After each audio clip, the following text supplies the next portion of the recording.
ఈ మండే ఎండల్లో చల్లగా ఒక కూల్ డ్రింక్ గానీ, సోడా గానీ, కూల్ వాటర్ గానీ తాగితే భలే రిఫ్రెషింగ్‌గా అనిపిస్తది గదా! కానీ అది ఎగ్జాక్ట్‌గా మీ గట్‌ని ఏం చేస్తుందో మీకు తెలుసా? మనం ఎప్పుడైతే చాలా కోల్డ్ డ్రింక్స్ తాగుతామో అది బ్రెయిన్‌కి ఒక ఫాల్స్ అలార్మ్‌ని పంపిస్తుంది. మన బాడీలోకి లో టెంపరేచర్ ఉన్న ఫ్లూయిడ్ వెళ్ళగానే బ్రెయిన్‌లో ఉండే హైపోథాలమస్ అనే ఆర్గాన్ దాన్ని సెన్స్ చేసి మన బాడీలో చాలా కూల్‌నెస్ ఉంది అని చెప్పి మన థర్స్టీని తగ్గిస్తుంది. దీనివల్ల మనం వాటర్ తీసుకోవడం అనేది తగ్గిస్తాం.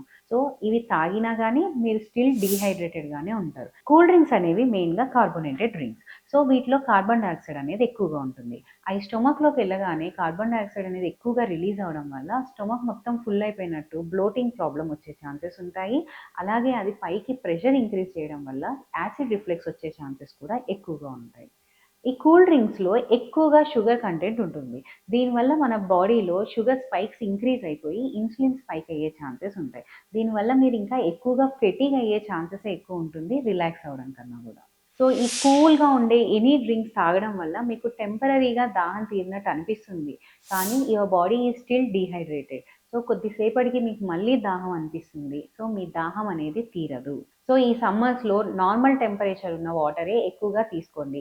ఓన్లీ వాటర్ కాకుండా ఎలక్ట్రోలైట్ రిచ్ ఉన్న కోకోనట్ వాటర్ కానీ, నింబు వాటర్ గానీ, కొంచెం సాల్ట్ ఏసుకొని మజ్జిగ గానీ తీసుకోవడానికి ఎక్కువ ప్రిఫరెన్స్ ఇవ్వండి. ఈ కూల్ డ్రింక్స్‌ని అవాయిడ్ చేయండి.